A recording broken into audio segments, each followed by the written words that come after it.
Thanks, everyone. I want to give an update from our trip today on the ground in Humphreys County. So what we have is unfolding right now a very tragic and difficult situation in a county just a few counties away, particularly in the community of Waverly. There's been a record number of inches of rainfall over Friday night and Saturday morning that created devastating flooding in this community.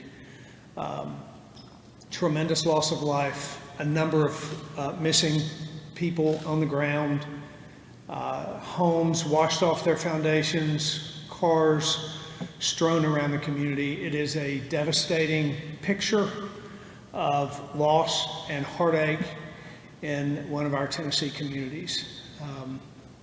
We have also seen a tremendous outpouring from surrounding communities, churches that are opening up as shelters.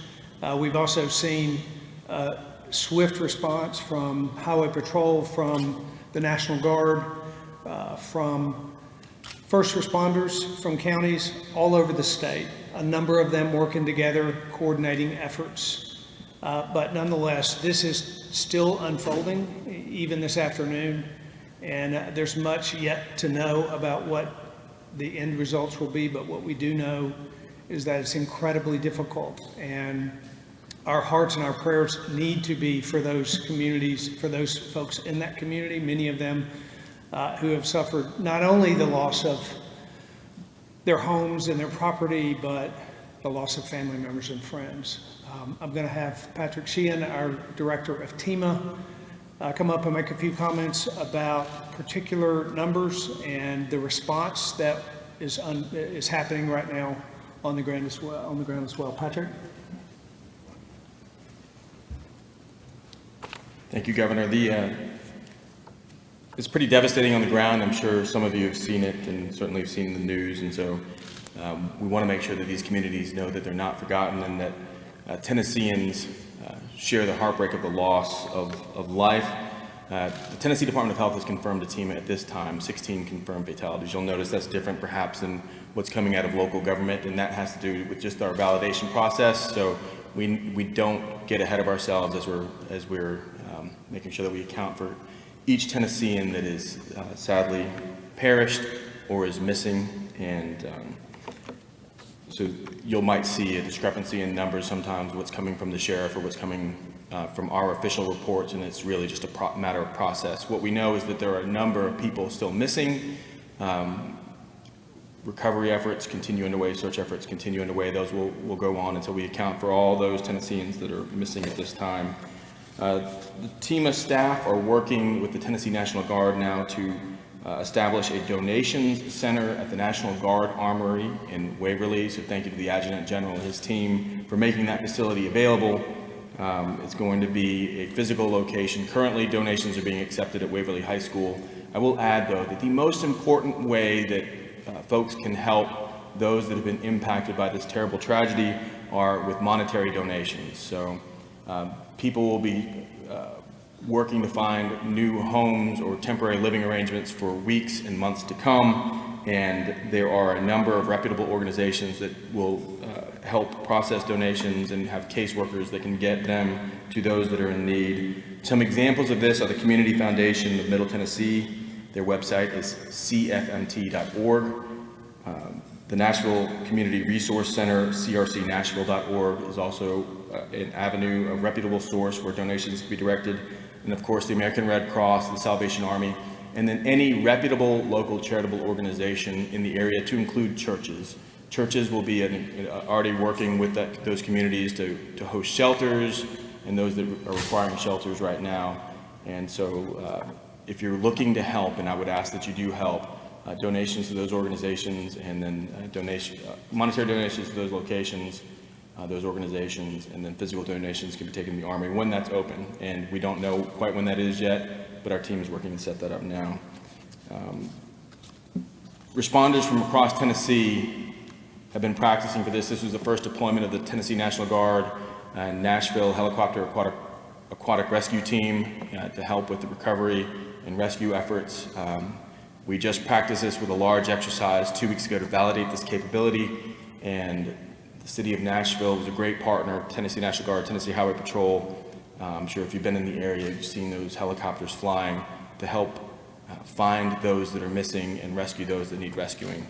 And swiftwater rescue teams from across Tennessee. The outpouring of volunteer spirit has been apparent here in these first 48 hours, and we just ask that in the weeks and months ahead, that the city of Waverly and Dixon, Humphreys County at large, Hickman County and Houston County, that please keep them all in your thoughts and share generously as Tennesseans do. Thank you. Thank you, Patrick. Also on the ground with us today were Senators Hagerty and Senator Blackburn. If you'd like to make some comments, be welcome. Thank you, Governor. Yes, we have seen so much devastation today and have talked with families, loss of life, livelihood, loss of their homes, and the needs for Humphreys County are just going to be tremendous. But as Patrick said, the volunteer spirit is indeed alive and well, and they have shown up today, and volunteers from all across the state coming to help with the search, coming to help people to salvage what they can from homes that were completely moved off of their foundations. And I had a conversation with Secretary Mayorkas from Homeland Security. They are waiting and ready to respond. So we look forward to doing our part to work with the governor and also with the local mayors to address the tremendous need that is going to be on the ground.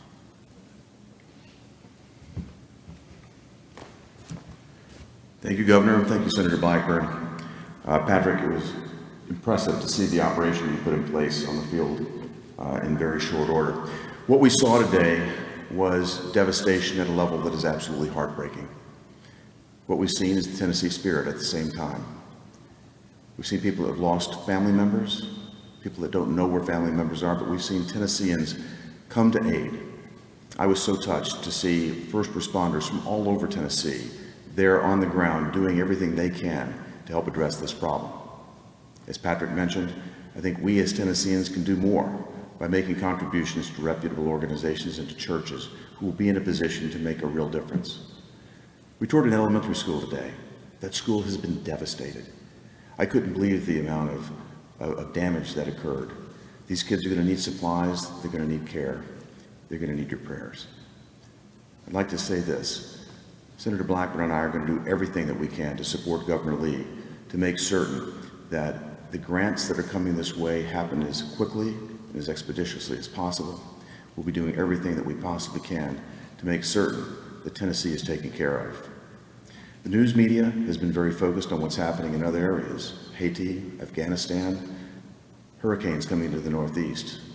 But I think that we need to understand that the devastation here in Tennessee has been every bit as significant, and we intend to put every amount of attention that we can to make certain that we take care of Tennessee's needs. Thank you. Thank you. And I will, to that end, the Biden administration has reached out to us. We've been in communication with them today. President Biden expressed his interest in helping. We will be putting together a request for an emergency federal assistance, a declaration of emergency. So those talks are happening right now, and that request for assistance will happen after assessments are done, initial assessments within just the next couple of days. Be happy to answer any of your questions. Yes. Governor, I would imagine, given how quick it was, how unexpected, that there's a lot of folks who did not have flood insurance, don't think of themselves in a floodplain, who are affected here. I mean, I know, there's this FEMA money with the declaration, but it's almost never nearly enough. Mm-hmm. Is there something that you've been contemplating? Is this a special circumstance where the state steps in a new and different way? I think, it's brand new on the ground right now, and it's actually still unfolding. So we'll be looking at the individual circumstances with this particular flood and see if there is what help is going to be available. We want to provide help to Tennesseans, and we want to look for avenues for that. So we'll explore that clearly in the next few days. Governor Lee, Yes.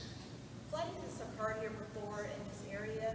Are you all planning to look at different ways that you could prevent this from happening in the future? Well, the difference, of course, for this particular flood is the record level of flooding. I think we received about 15 inches of rain in a 12-hour period of time. Not sure about that particular number, but close to that, which is very different than flooding we've had before. But I'm sure there will be assessments after the fact. What happened, how it happened.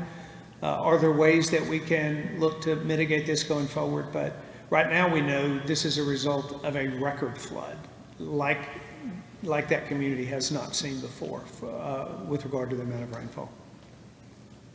Yes. Is there a timeline for search and rescue efforts?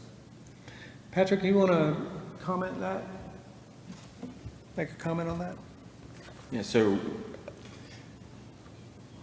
there are still rescuers there looking, and we are trying to account for missing persons. So the sheriff and the law enforcement officers there, with state support, are continuing to try to identify those that are missing and then working through those lists. I would expect, given the number of fatalities we have seen so far, that we're going to see mostly recovery efforts at this point, rather than rescue efforts. Can you talk a little bit about what goes into the search and recovery efforts, how it works? Right, so there's a setup, right? So there's a reunification center that is set up there, and where people can let us know who's missing or let us know that they're okay. The American Red Cross has also activated their Safe and Well. I know Facebook has activated their I'm Okay portion of their app. So there's a number of ways that we're able to identify missing persons and then work through that list using law enforcement and other responders. Also, we kind of know where the flood happened, right? You can see it from the air, and so we'll have both aviation assets and people on the ground searching those areas for the next, until we've accounted for everyone. Do you know how many families have been reunited? I don't have that figure with me now, but we can follow back up with you. Could you talk a little bit about the coordination with the National Fire Department, and was that, for the Swiftwater rescue, was that in some way prepared for or inspired by the floods we saw earlier this year in Nashville? Certainly the 2010 floods, not just in Nashville, but across Tennessee, was an impetus for organizing so that we could be fast. And we've put a premium on teamwork. No jurisdiction can have all the capabilities that they need, but working together, state and local departments across Tennessee, we can build those kinds of capabilities. And we practice together, we exercise together. Just 2 weeks ago, to be able to move fast. We've got mutual aid coordinators that come to the State Emergency Operations Center. We have plans, call down rosters, and we have folks that lean ahead and are ready to help. And so we've practiced this, and we're oftentimes the first provider and the biggest provider of mutual aid to other states, the hurricane states, for swiftwater capabilities, and we've organized both for out-of-state deployments and in-state deployments. Patrick, while you're here, have you all looked yet at when the flash flood warnings came out locally? And I mean, it seemed like so many, I mean, as they often are, taken by surprise, but have you all looked into that yet? I have not. Blake, I've not heard any problems with warnings at this time. So I know the National Weather Service was monitoring. We were watching, obviously, flash flood watch, which happens often this time of year anywhere in the Southeast, but in Tennessee. And the National Weather Service, I know, was issuing lots of warnings. And the amount of rainfall, I think, was a surprise to all of us. But certainly they were crewed appropriately. And I think they were making notifications and issuing their warnings as quickly as they could see a problem. Channel 2, do you have a question? Channel 4? We missed anyone? Channel 5? Gentleman in the red, do you have a question? All right, Governor, if you'd like to make any closing comments. I will comment on your question about